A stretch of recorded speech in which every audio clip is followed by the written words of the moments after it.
जय हिंद। मेरा नाम बलजीत सिंह है। मैं बतौर sub inspector RPF post Patiala Ambala मंडल में कार्यरत हूँ। आज जिस सब्जेक्ट पे मैं बताना चाह रहा हूँ वो है CrPC 1973। CrPC criminal procedure code, इसके बारे में मैं बताना चाहता हूँ। इसके लिए मैं समझाने के लिए एक थोड़ा सी उदाहरण देना चाहता हूँ। वो उदाहरण मैं आरपीएफ रूल से आपको बताऊंगा।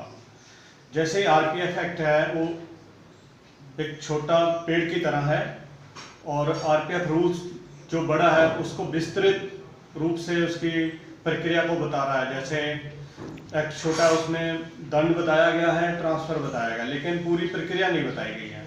तो पूरी प्रक्रिया आरपीएफ रूल्स में बताई गई है।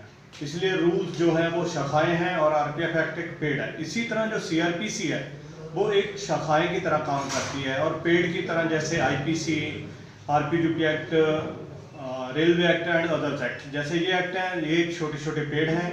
और जो सीआरपीसी है वो एक प्रक्रिया है, वो एक शाखाएं हैं जो इसके पूरी प्रक्रिया को वर्णन करती है कि कार्य कैसे करना है, आगे की इम्प्लीमेंट के बारे में बताया है। तो जैसे ही कोई लॉ का जरूरत पड़ी, लॉ क्यों बना, तो पहले अपराध आया तभी समझ में आया भी कानून बनना चाहिए। तो जो अपराध है, अपराध की जो सीआरपीसी में डेफिनेशन दी गई है वो 2N सीआरपीसी में बताया गया है। अपराध का सीधी सी भाषा में हम बताएं, यदि कोई राज्य सरकार या केंद्र सरकार कोई ऐसा नियम बना देती है जिसकी पालना करना जरूरी है, यदि कोई उसके नियम को तोड़ता है, उस कानून जो उन्होंने हदायतें जारी की हैं उनको तोड़ता है, तो उसे अपराध कहा जाता है। और आईपीसी में इसको धारा 40 में परिभाषित किया गया है और पशु अत्याचार एक्ट में 20 में अपराध को परिभाषित किया गया है। नॉर्मली अपराध की 4 श्रेणी होती हैं। तो उसके जो श्रेणियां वर्गीकरण है वो 4 तरह का अपराध उसको बांटा गया। सबसे पहला होता है इरादा, किसी के लिए इरादा रखना भी अपराध है, जैसे साजिश 120 ए। उसके बाद सेकंड है तैयारी, किसी काम के लिए, अपराध के लिए तैयारी करना, जैसे सामान को जटाना, जैसे डकैती के लिए, तो 399 आईपीसी उसमें कहेंगे अपराध है।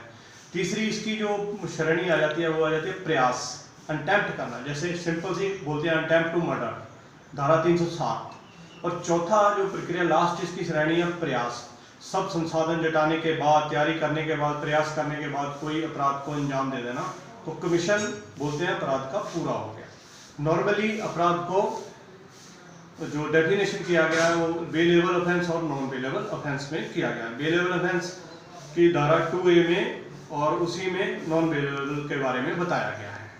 सीआरपीसी के बारे में जो बताना चाह रहा हूँ उसमें मैं कंप्लेंट और एफआईआर के बारे में क्लियर करूँगा। अभी सीआरपीसी में किन किन सेक्शन में कैसे इनको डिफाइन किया गया है। जो कंप्लेंट है, कंप्लेंट को परिवाद भी बोलते हैं और इस्तिगासा भी बोल देते हैं आम भाषा में। कंप्लेंट की जो परिभाषा दी गई है वो सीआरपीसी की धारा 2 सबसेक्शन डी में दी गई है। ये जो कंप्लेंट होती है, जैसे हमारे आरपीडीपी एक्ट जो हमारे पास एक्ट है उसमें हम कंप्लेंट दायर करते हैं, तो सिंपल सी बात है, हमारी कंप्लेंट हुई धारा 2D सीआरपीसी के तहत। कंप्लेंट जो आरपीडीपी एक्ट की दी जाती है, ये मजिस्ट्रेट साहब को दी जाती है, जिसे फर्स्ट क्लास मजिस्ट्रेट साहब ट्रायल करते हैं। और सेम इसी के इक्वल अब आगे जो आ जाती है श्रेणी वो आ जाती है एफआईआर। एफआईआर को सीआरपीसी की धारा 154 में परिभाषित किया गया। उसमें क्लियर कट एक आम सिंपल सी बात से क्लियर हो जाता है एफआईआर से, फर्स्ट इंफॉर्मेशन रिपोर्ट। ये इसमें बताया गया है कि एक जनरल डायरी रहेगी थानों में, जो राज्य सरकार जिस तरह की तय करेगी, उसकी 3 कॉपियाँ रहेंगी। 3 कॉपियाँ रहेंगी एफआईआर की। और जो एक पुलिस फॉर्म होता है उसको बोलते हैं 341, जो इसके लिए भरा जाता है, उसको फॉर्म पुलिस फॉर्म की तरह होता है, वो उसके लिए भरा जाता है एफआईआर के लिए, वो एक अलग से उसी में प्रावधान है। एफआईआर अपराधी खुद भी अपनी एफआईआर खुद दर्ज करवा सकता है, ये भी एक इस तरह का प्रावधान है। और उसमें क्लियर कट ये भी बताया गया है, जो एफआईआर है यदि कोई झूठी एफआईआर दर्ज कराता है तो एक तरह का ऑफेंस भी है, जैसे 177, 182, 203 आईपीसी में दंडनीय है यदि कोई थाने में जाके कोई झूठी एफआईआर दर्ज करवाता है। एफआईआर जो कॉपी है यदि ये कोर्ट में जाती है तो इसको इंडियन एविडेंस एक्ट की धारा 35 के तहत कोर्ट में मान्यता प्राप्त है। और यदि एफआईआर मान लीजिए किसी कारणवश थाने में दर्ज नहीं की जाती तो एफआईआर मजिस्ट्रेट साहब के थ्रू भी दर्ज करवाई जा सकती है। उसका जो प्रावधान सीआरपीसी 156 में दिया गया है। तो इसमें दोनों में अंतर है, कंप्लेंट और एफआईआर में। कंप्लेंट जैसे 2D सीआरपीसी में बताया है, तो इसकी हम क्या करते हैं, इसकी हम इंक्वायरी करते हैं। जांच जो आरपीएफ है उसकी जांच करने की जो डेफिनेशन दी गई है वो सीआरपीसी की धारा 2G में दी गई है, जो हम जांच करते हैं इंक्वायरी। और जो एफआईआर होती है उस पर इन्वेस्टिगेशन होती है, उस पर पुलिस इन्वेस्टिगेशन करती है, उसको परिभाषित किया गया है 2H सीआरपीसी।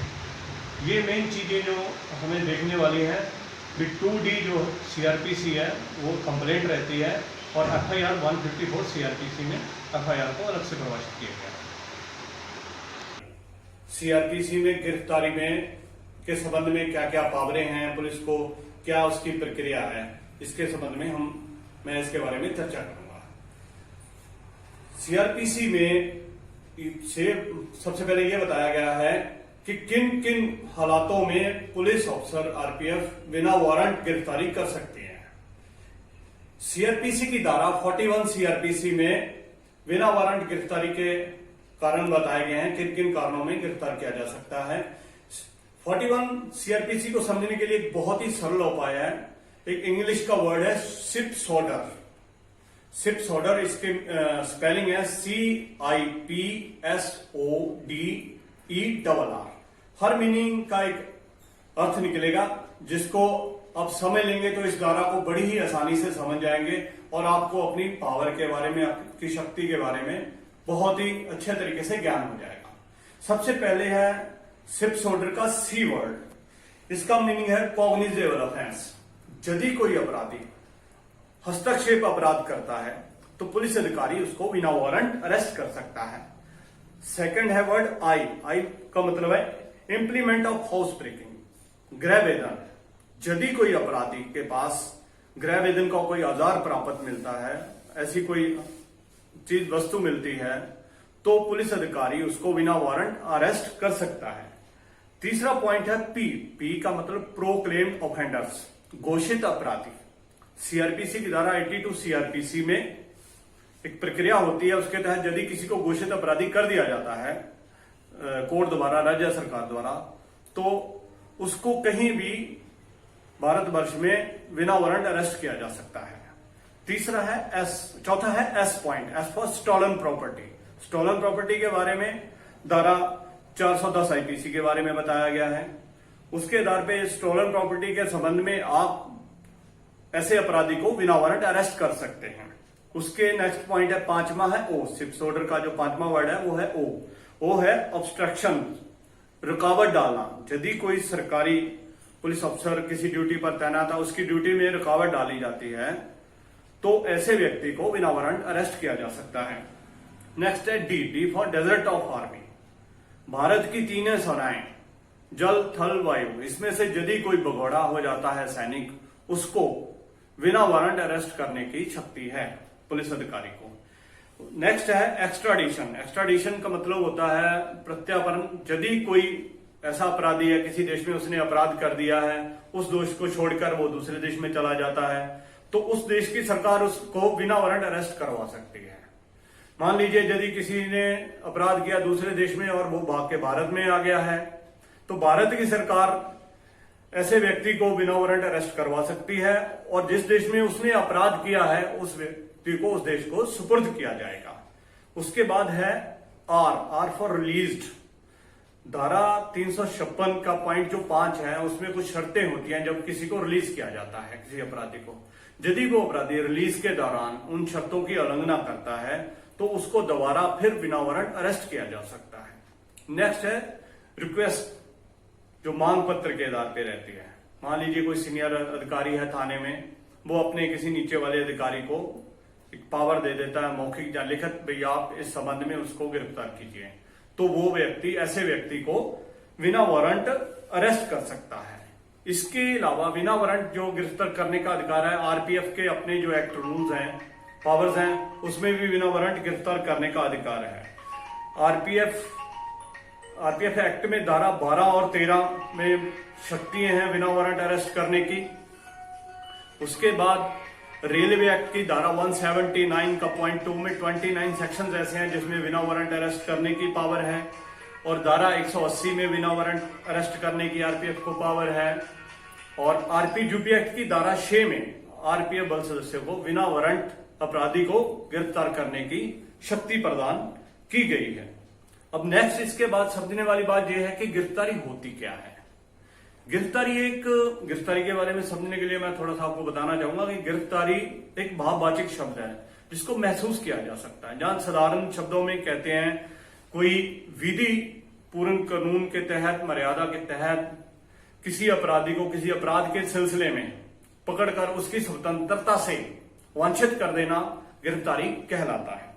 गिरफ्तारी की जो प्रक्रिया है वो सीआरपीसी की धारा 46 सीआरपीसी में बताया गया है कि गिरफ्तारी कैसे होती है। उसमें दो तरह की गिरफ्तारी होती है। एक तो होती है शब्दों से गिरफ्तारी, बाय वर्ड और एक्शन, और सेकंड है छू कर या उसे कैद कर कर, बाय टच और कन्फाइन। तो उसमें यह बताया गया भी इन दो तरीकों से आप गिरफ्तारी कर सकते हैं। 46(3) सीआरपीसी का जो 46 का पॉइंट 2 है जो सीआरपीसी का, उसमें यह बताया गया कि जब गिरफ्तारी आप करोगे तो कितना बल का आप प्रयोग कर सकते हो। मान लीजिए यदि अपराध ऐसा है भी वो अपराध आजीवन कारावास या मौत के दंड से नहीं है, तो ऐसे अपराधों में अपराधी की मौत करना न्यायोचित होगा।